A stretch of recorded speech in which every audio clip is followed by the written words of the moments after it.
TikTok isn't for you anymore. It's not for me? Who's it for?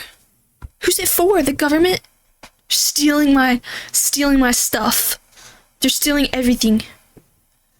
Nothing's real. I don't own anything anymore. That is interesting though, media. How you don't really own anything, you're just renting it out. Do you guys think in the next couple of years we'll move back to physical media, like owning physical like DVDs and music and stuff? Low-key, music's kind of iffy because we have Spotify, and Spotify one is a lot cheaper monthly for the amount of music you get, and you can make your like it's not that hard to make a playlist for it. I don't think Spotify is a problem. I do think that corporations like Disney Plus and AMC and all Fandango, all of that stuff. Not Fandango. Fandango you own video. I think YouTube's fine as well, but because YouTube like makes new content and you can buy movies, so like you have the movie, but and like Fandango's fine and stuff. But I think like Netflix as well, I think is fine. Because it's just, it was the first one to do all that stuff. I watched Scott Pilgrim the other day, and there's a scene in Scott Pilgrim where he gets delivered a Netflix package, and I went like a deep dive into that because I was like, I thought Netflix, like you always just like, it was online, like it was always just like digital, like you would just log into it on your old computer or whatever. But no, like it was like Amazon basically, where you would order a movie or rent a movie and then they deliver it to you, and then you just had to bring it back to Netflix, I guess. Like you had like a limited number of days to watch it and then give it back, or I guess you could buy it too, but it was literally like Amazon, like before Amazon was a thing, which is insane because I just thought it was always just online, you know, like on the telly. On the telly, you just like, yeah. What was I saying? I love Scott Pilgrim. That's such a good movie. But I genuinely sitting there like, that wasn't a thing. They made that up for this movie. Nope, that was actually how it worked. What was that? Physical media, right? Like, because we're moving into an age right now where everyone wants vinyl. Did you guys know that there's only one company? I know all these random facts. There's only one company that makes vinyls right now, because vinyls used to be cheaper because everyone was making vinyls, right? Like everyone wanted a vinyl, everyone wanted one. So like there was a lot of companies that made it, and then it was cheaper for consumers because there's like so many companies, but they all shut down. I forget why, but they all shut down, and there's only one company that actually produces vinyls, so that's why they're so expensive, because I forget where it's at, but they have to like, they make it themselves and then they have to ship it out and all that stuff. So that's why they're like $40 to $50 for one vinyl, which is insane because they used to be like $2 or whatever. Obviously the money has gone like up and stuff, and like all that stuff, the dollars increased, but still like for one vinyl, that's still crazy. But yeah, we're moving back into like owning vinyls, so I am interested. And I hate paying for like a subscription, right, for all of these movies when I don't watch all of the movies, you know? Like I on Disney Plus, I maybe watch like one Disney movie like a month. So why am I paying like $15 for it when I could just buy it for like $8 and then that'd be it? Because like I watch movies, but I feel like it's just not worth it. And it's like it's a cash grab. Like, yeah, because like again, it's harming theaters as well, because why would I go to a movie theater, pay $40 to see a movie when I could just buy it on Fandango? And I don't, and it's like $20. Bang, buy it on Fandango. I own it now. I can watch it whenever I want. I can skip it, I can pause it, like whatever. And it's also with Disney Plus, like why would I'm already paying for Disney Plus, so why would I go see a Disney movie when I could just wait a week? Right? I don't want to see it that bad. Unless if it's like a masterpiece, like Puss in Boots. I'd pay for that. But The Last Wish, that one was really good. But like why would I pay for a movie when I could just wait for it to go on an app that I'm already paying for? Like, why would I do that? So they're kind of screwing themselves over low key, in my opinion, just to make a quick buck. And now everyone does it. So like it's really annoying. It's really like Paramount Plus, BBC, like all those. Don't even. I know. Yep. Don't go there. TikTok has been frequently down, the For You page reset, and now you can't search anything. And TikTok has been down before, but let's talk about the terms and conditions that we just signed. Stealing your data, selling it. This data will be donated to multiple aid groups. Check out the link in my Okay, so description. TikTok is like unusable right now. And if they really wanted to reset our algorithms and fuck everything up, why would they choose a snowstorm?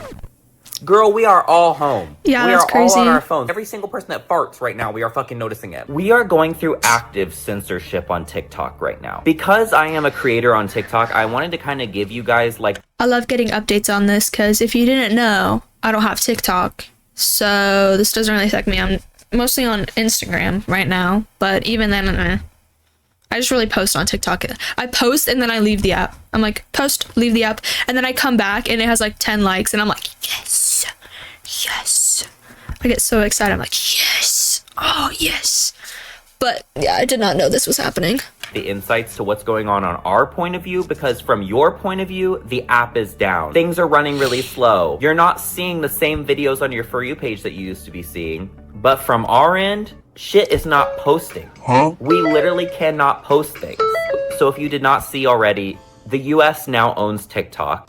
Oh, Jesus. Gross. This sale was forced, and literally we knew that things were going to start getting fishy, but I did not realize how immediate the impacts would be of this sale. TikTok is one of the only algorithms that you can really see uncensored opinions across the board. You see a lot of creators give their takes. You see a lot of creators kind of have to like censor words with like the little asterisk symbol, right? An individual word being censored is one thing. With YouTube all as well. Videos on a topic being censored is another. What we're seeing, especially with what's going on with ICE in Minnesota right now, we're not seeing any coverage of that on TikTok. Quite literally, the only coverage that I'm seeing is through Instagram accounts that have news and the videos on X. And it's like, I don't want to check fucking X for anything. You know what I mean? Like, I hate that like we got addicted to Twitter because I have no idea how Twitter works. I don't own an account. Well, I do own an account, but like still, I don't think I've ever gone on Twitter before. And even then, like, I don't think I ever will, because I've heard that it's really toxic and stuff. And that's for millennials. That's like a millennial thing. Mark Zuckerberg, like, that's for them. And yeah, I really don't know how it works. I don't know how you scroll. I don't know I don't know how it works. Like, now that I'm checking it under Elon's thing, it's just like, girl, I am literally like, this is the last place I want to be. I wanted to talk about something that I felt was kind of interesting that started all of this and kind of bring it to your attention, because mind you, it's only our 4th day out here. We are literally 4 days into the sale of this fucking app, and it's already shit from a butt. So it's only going to get worse, and it's only going to get more censored. Let's talk about that. So a couple days ago, I don't know if you remember, but there was a new terms and conditions that popped up. Girl, and if you're anything like me, I always just click accept and keep it going with these things. I do that. But honey, let's read this. Updated corporate entity. I'm like, no average person is knowing what the fuck they're talking about.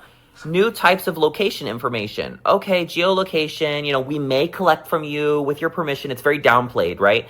How we use our information and how we collect it to show you ads outside of TikTok. Okay, so they're going to show me honey buns with the information. We're good. So agree, right? Notice how there's no other option to disagree. Red flag number 1. And this shit is not even tinfoil hat. This is exactly what the new privacy policy says. Let's read. Information you provide may include sensitive personal information as defined under applicable state privacy laws, such as information from users under their relevant... Girl, they are just like boring the shit out of you. 2 lines down. It's like law relevant stuff. Age threshold. Fine. Got it. Information you disclose in survey responses in your user content about your racial or ethnic origin, national origin, religious beliefs, mental or physical health diagnosis, sexual life or sexual orientation, status such as transgender or non-binary, citizenship or immigration status, or financial information. How much money I got? You don't need to see that, bro. Like, for example, here's what we do with your financial information. I don't give a fuck about that. Go, if you want to do credit card fraud, do credit card fraud. When we are talking 2 lines up, Oh, Jesus. in the Gross. past, this information, sure, it might be public. Sure, we might honestly share it. Like, think about when you did like college applications and stuff, right? Girl, you were putting your pronouns, you were putting your sexual orientation, things like that. That was pretty normal, right? You put in your essay, whatever. Like, but when put in the hands of the people that were putting it in the hands of, I'm just like, why now? You know why, but why now? Why the fuck now is this relevant? What we have going on, especially in Minnesota, what we're seeing happen with ICE agents, what we're seeing happen where so much shit is being pushed and so much shit is being pushed past the limit we've ever even seen it thought to be pushed to before, it's just like unimaginable. Right? It was unimaginable that this information would be used against us, that this information would be targeted, that this information would be, you know, harvested in this way. And in so many ways, we're getting our rights violated and we're constantly seeing pushback. And their goal is to make us sound crazy. The goal is to make it sound like it's unimaginable and crazy. And what we're saying is like far-fetched, but it's like, I'm sorry, but read the fucking fine print. Like it's happening. Like it's literally happening right in front of our eyes. And they're just counting on us to not say anything about it, to not make a big deal about it, to not refuse things. And the thing is, I hate to say refuse to use TikTok, but at the same time, it's like, if it gets down to that point, we need to have the strength and the courage to refuse to use these fucking applications when they're doing that shit. There are people that speak up because they can't sleep at night. There's people that speak up because they have friends and family they care about. There's people that speak up because they hate to see injustice in the world. But there's a fuck of a lot of people that speak up when their money's affected. And I hate to say that that's going to be some people's breaking point, but the more and more people you're going to see speak up. For me, censorship is a huge thing. I think the fact that TikTok was suppressing some things and whatever, it's like, girl, we've been suppressed on Facebook, we've been suppressed on Instagram, we've been suppressed on everywhere. But the fact that it's a full, total censorship now, you cannot even get a video to load or hit the For You page. The shit you're seeing on your For You page is from 4 years ago, 4 months ago, 3 days ago. That was never the case.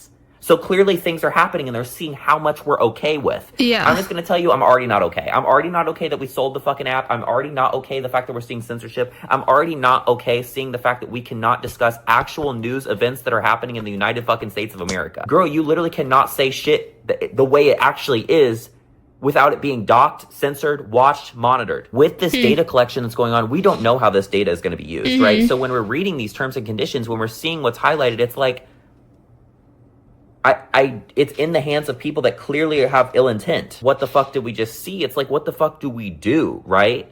I'm just going to tell you, going forward on this channel, I am going to be very intentional about where I put my monetization efforts. I'm going to be very intentional about the ad revenue that we are using. I'm going to be very intentional about the brands that we're talking about and the brands that we're working with, because the thing is like, money really is at a core factor of so many of these things, that when businesses like boycotts work, right? When you see businesses like struggling because their money is getting hurt and their wallets are getting hurt, that's when you see change. And honestly, when we are at this all things fucking go land right now, where you can be as evil and as awful as possible and it doesn't fucking matter, at the end of the day, they care about their revenue, they care about their money. I like really like encourage you to like look at your boycotts, support local business, be careful and like cognizant about like where you're spending your time online, like who you are supporting, what applications you're really boosting. I'm also like really like, I hope that you know, are reading the fucking fine print on this shit, because the fact that we just all agreed to that and we are now day 4 and the app is already shit from a butt. I'm like, yes, it's like funny, like sure, things aren't working and like it's not loading videos and oh my god, we're at 0 views, but it's like, what the fuck did we just agree to? Keep your eyes glued to what the fuck is going on. I'm just telling you, that's going to be a huge thing about this year for me, especially just going forward in my career. Like I want to be very... Now that I think about it, I was posting some videos on TikTok, like maybe like 2, and I would post it and it wouldn't okay. So I post on TikTok, right? I make clips, I post it on YouTube, Instagram, and then TikTok. Sometimes on Instagram, it's usually YouTube and TikTok, right? So I post a clip on YouTube, and then I posted one on TikTok, and I posted it, right? And then I left the app, and then 3 hours later I came back and it was at 0 views, 0 likes, no one saw it, right? So I went on another account, because I have 2 accounts. I have a lot of accounts on TikTok, but I went to another account, searched up my name on the other account, and my video didn't show up. So I low-key deleted it, and then I was like, you know what, I'm just gonna wait, I'm gonna post it later. I posted it later, still at 0 views. I'm like, you know, I'm just gonna leave it up, see what happens. It's fixed now. How long ago was this video? How long ago? 4 days ago. Yeah, it's fixed now, because I went on TikTok and there was like, I got a lot of views on one of my videos, but it's fixed now. But I was low-key confused. I was like, oh, okay, I guess my videos suck. Like, no, okay, I guess. And then I low-key left. Like, I didn't really care. I was posting on YouTube Shorts a lot. But yeah, I was low-key a little confused, but I wasn't like heartbroken about it. Like, I wasn't like, oh my god. It's fine. It's okay. Intentional about where my fucking eyes are going, where my dollars are going, what also, that took me a really long time to realize that, like, is happening, and my brain's not working. I'm just sharing that with you. Behind the scenes, that has been a big Yeah. weight on me, but I just want to say, like, girl, we are in hell. Like, we are in hell, and we need to be very intentional about this shit going forward. So going forward with the podcast, I want to be highlighting things to help. I want to be highlighting ways to put your money towards causes that we can actually like feel like we're making a difference, because of how helpless shit feels. And the fact that we're eliminating free speech spaces, or what we perceive to be free speech spaces online. We are not cultivating this audience and cultivating like our relationship for no reason. Like, I just want to tell you, like, to me, it makes me sick to my stomach to know that, like, we are just going to keep feeling more and more helpless if we aren't intentional about what we're looking at, where we're spending our time, both like what we're looking at, but also like the causes that we're helping to promote, donate towards. But losing TikTok, and inevitably it's just going to keep getting worse, is like a huge wake-up call that we have to hold on to the platforms that we... This candle. Okay. This candle, fire. Coffee and whiskey. So fire, bro. My favorite candle, bro. It's so good. Coffee and whiskey. I want to eat it. We have, and we have to hold on to like the online spaces we do have, because not even just about causes and speech, but also it's just so many people's like livelihood. Like, think about how much time we spend online, and now we're losing the spaces that like keep us safe, keep us informed, and keep us connected. It's just scary as shit. And I wanted to come on here and talk about it today. So I love you guys, and I will see you Tuesday. Chat, we're moving platforms. We're moving to Red Note now.